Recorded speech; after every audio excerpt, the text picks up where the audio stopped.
ખોટી ફરિયાદો થાય. ખોટી ફરિયાદો પછી માત્ર જનતા ઉપર આપણે જનતાને દારૂ કાંડા ઉપર રેડ કરી તો કાર્યકર્તાનું સન્માન કરવું જોઈએ. હું તો સન્માન કરું, પણ આ તો સન્માન તો દૂર એને એટ્રોસિટીમાં આપણે કેસ કરાવડાવે. એટ્રોસિટીમાં ફરિયાદ થાય છે ને ઈ જ સેકન્ડે ઉપડી જાય છે એટ્રોસિટીમાંથી. એસપી શ્રીને લેખિતમાં આવે છે કે સાહેબ મને કોઈ એટ્રોસિટીમાં ફસાવવાની કોશિશ કરે છે. સાહેબ એટ્રોસિટીનો દલિતો એસટી એસસી સમાજ માટેનો કાનૂન વ્યવસ્થા છે, એને પ્રોટેક્શન માટે. આવી રીતે સુપ્રીમ કોર્ટ સુધી જાય છે એટ્રોસિટીના કેસમાં ફરજી કે એમ કહે સુપ્રીમ કોર્ટ કે ભાઈ આ ખોટો છે, આ ખોટો છે, ખોટો છે, કાયદો ઉઠો બનાવી દેશે એમનું સમાજ. તો એ સમાજને પણ કેટલું નુકસાન છે. બીજું કે આ વસ્તુ થયા પછી ધરપકડ કર્યા પછી આયો હાજર ન રહી, મરજી પડે ત્યારે આયોની મીટિંગ આવી જાય. આયોની દીકરી હોત તો શું થાય? એસપી ની દીકરી હોત તો ત્યાં એટ્રોસિટીમાં તો બહુ દુઃખદ કહેવાય યાર. અને કોના ઈશારે થાય? તમે ભાજપનો કયો નેતાજી મને ફોન કરો, હું કહી દઉં એને. હમણાં તમારી અહીંયા પગે પડીને તમને કહી દે ભાઈ એને છોડી દો. આવી રીતે ચાલશે. અને બીજી વસ્તુ કે જે બ્રાહ્મણ સમાજનો યુવાને આપઘાત કર્યો છે, 18 નામો છે સુસાઇડમાં, 16 નામો ભાજપ વાળા છે, એક ધરપકડ નથી થતી. અને આ એટ્રોસિટીમાં રાતોરાત તો કાયનાત બેનની ટીમને ધરપકડ કરી લે છે, ખુલ્લેઆમ બોલે છે પેલા લોકો. એટલે કાનૂન શું? આપણે કાનૂન શેના શપથ લઈએ? 30 વર્ષની ભાજપની સરકાર હોય તો એનો મતલબ નથી કે આપણે કાર્યકર્તા બની જઈએ. મારે એસપીસીને એ જ કેવું છે. તે દિવસે મેં એસપીસીને ફોન કર્યો છે કે ઈશુદાનભાઈ હમણાં 2 મિનિટમાં તમને જવાબ આપું, 2 મિનિટમાં જવાબ આપું. આ શું થઈ રહ્યું? શું 2 મિનિટમાં આપણે જવાબ આપીએ? એની ધરપકડ કરીને ખોટી ફરિયાદ કરી દીધી. અને આજે 11 વાગે થવાનો, જો 3 વાગે થવાનો, આયો હાજર નથી થતો. અને દર વખતનું છે. મરજી પડે ત્યારે જયારે કોઈ સામાન્ય જનતા હોય એટલે આયુને ગુમ થઈ જાય. તમારે ભાજપનો નેતાને ધરપકડ થાય આયુ હાજર ન રહ્યો જોઈએ, બીજે દિવસે બદલી કરી નાખે ડાંગમાં.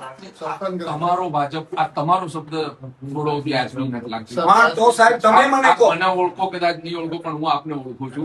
આજે તમારો શબ્દ છે કેટલી પીડા હશે.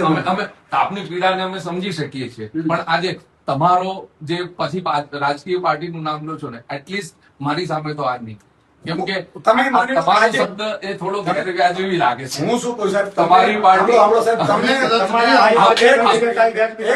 આપ તો બિલકુલ ભણેલા ગણેલા છો, આપ તો બિલકુલ અનુભવી છો.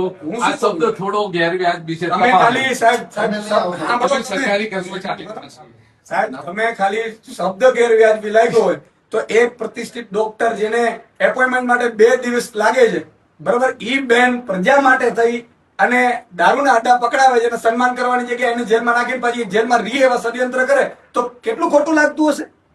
આ બધા કેટલું ગેરવાજબી છે? બધાને જેલમાં નાખી દો. મારું કન્સર્ન એ છે કે હું તમને, મારો તો પોલીસ મિત્રોમાં સંબંધી છે, નથી એવું નથી.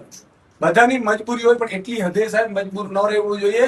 કોઈ બાળક છે, નાનું બાળક, એમનું કોઈ પૂછે તો કરે ને, હસબન્ડ રડે છે બિચારાનું, પ્રતિષ્ઠિત નાગરિકો છે, પ્રતિષ્ઠિત ડોક્ટરો છે, અને તમે એને કહી દો ભાઈ લૂંટમાં, અને તમે એફઆઈઆર લેતા પહેલા એટ્રોસિટીમાં તપાસ તો કરો. સીધી ધરપકડ કરીને અંદર નાખી દીધી. આ જ એટ્રોસિટીમાં કોશિંગ હું કરાવી રહીશ, પછી કયો પોલીસ અધિકારી જેલમાં જશે?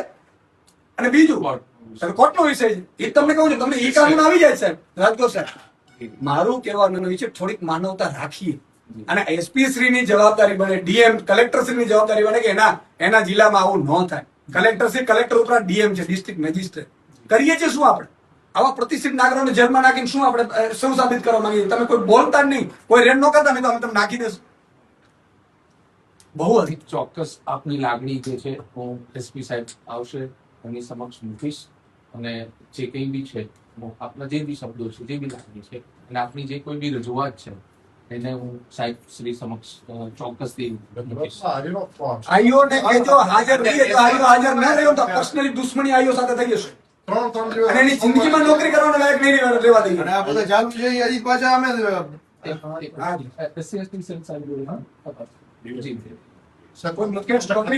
સોમવારે આવશે. અચ્છા એમની જોડે છે સોમવારે આજે તો હું આપને કહું, આજે હું પણ કલેક્ટર કચેરીએ અમારી દરિયાઈ સુરક્ષાને લગતી મીટિંગમાં હતો. એમાં આજે આઈઓ જે છે કદાચ જો ચૌધરી સાહેબ હોય કે હું આજે જ હાજર થયો છું લગભગ 10 વાગે. એટલે એમાં અમે લોકો આજે લો એન્ડ ઓર્ડરની મિટિંગ હતી, ડીકોર્ટની મિટિંગ હતી, બધી કલેક્ટર કચેરી ભુજ ખાતે મિટિંગો હતી. એટલે એ મિટિંગોમાં અમે બધા જ ત્યાં આગળ હાજર હતા છે. એટલે કદાચ આજનું જો તો એમનું ભુજ મિટિંગમાં સવારે મારી જોડે એ જ કહું છું કે આઈ એમ શ્યોર મિટિંગો હોય. હવે તમે જે મને વાત કીધી ને સાહેબ ભાજપ પણ, હું તમને સાબિત કરી દઉં. મારે કોઈ નામ નથી લેવું. આ પહેલા પણ એટ્રોસિટી થયેલી છે, કોઈ ધરપકડ નથી.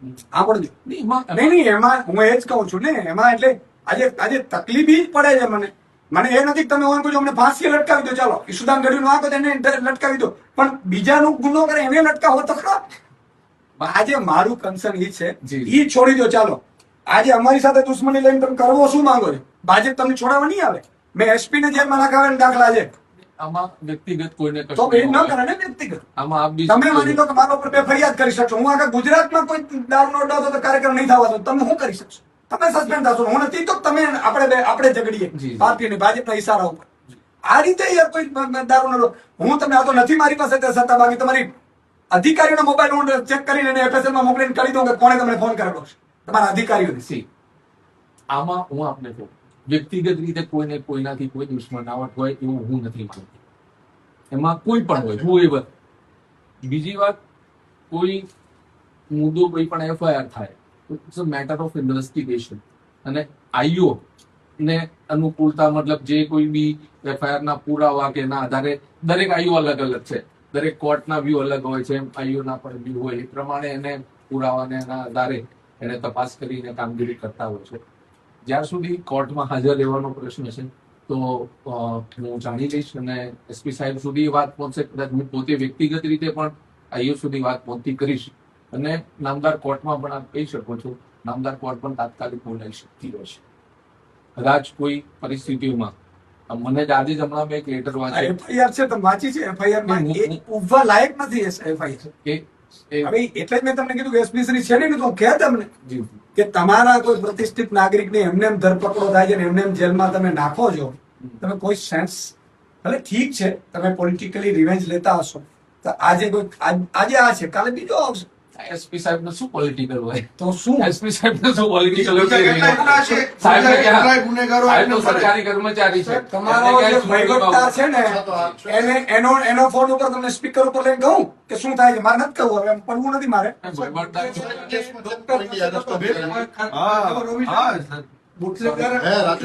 ડોક્ટર એ વચ્ચેના તો ભેદની ખબર હોવી જોઈએ ને ખાતાની. નહીં તો વ્યક્તિ દરેકના અલગ અલગ વર્ક છે દરેકનું કામ અલગ છે જે ગુનેગાર છે એ ગુનેગારનું કામ કરે એને એરેસ્ટ કરવો એને જેલમાં નાખવો એની પર કાયદેસરના પગલા લેવા એ પોલીસની ફરજ છે એમાં કોઈ બાકાત સાહેબ, નથી બીજી કેટલી ફરિયાદો છે જેમાં હજી આરોપી પકડાણા નથી ને આમાં શેર બીજે દિવસે ઘરેથી ઉપાડવામાં આવે છે. સુસાઇડ કેસ તાત્કાલિક ધોરણે આમાં પગલા લેવામાં આવે છે તો બીજી કેટલી ફરિયાદો છે તેમાં પગલા લેવામાં નથી આવતા. હા. આ 16 જણાને કાં નથી પકડી શકતા તમે ખુલ્લેઆમ ફરે છે હું દેખાડું હું કોઈ મારા ડિફેન્સમાં નથી કહેતો હા. હું આપને બાકી હું મારી હાજરી હતું 100% જવાબ આપે હું આજે જ ટુડે આફ્ટર 10 days લીવ આવ્યો છું ને આજે સવારે સીધો કલેક્ટર કચેરી મિટિંગમાં ગયો અત્યારે મારા એસપી સાહેબ હતા તો 100% આપના દરેક પ્રશ્નોનો જવાબ આપતા બિહાફ ઓફ એસપી સાહેબ આઈ એમ હિયર આપની જે લાગણી છે આપની જે રજૂઆત છે ચોક્કસથી હું અમારા સાહેબ સુધી પહોંચતી કરીશ 3 દિવસ પહેલા અમારા બ્રહ્મ સમાજના આગેવાનો બધા આવીને મળી ગયા છતાં ખુલ્લેઆમ ફરે છે આજે એમણે કીધું હતું કે 2 દિવસમાં બધા એરેસ્ટ થઈ જશે આ એસપી સાહેબે કીધું હતું આજે સાહેબ 5મો દિવસ છે કોઈને એરેસ્ટ નથી કર્યા તમે અને ખુલ્લેઆમ ફરે છે બધા એ બી પણ હવે સાહેબ મારી એ રિક્વેસ્ટ છે કે આ FIR તો અમે કોશિંગમાં જશું પણ અમારી FIR આવશે એ FIR તમે લેજો પછી એવું ન કહેતા કે અરજી આપી દો હું કોઈને છોડવાનો નથી ઓફિસરને પણ નહીં ને તમે ડેટા સાથે કરી દઈશ બિલકુલ એમાં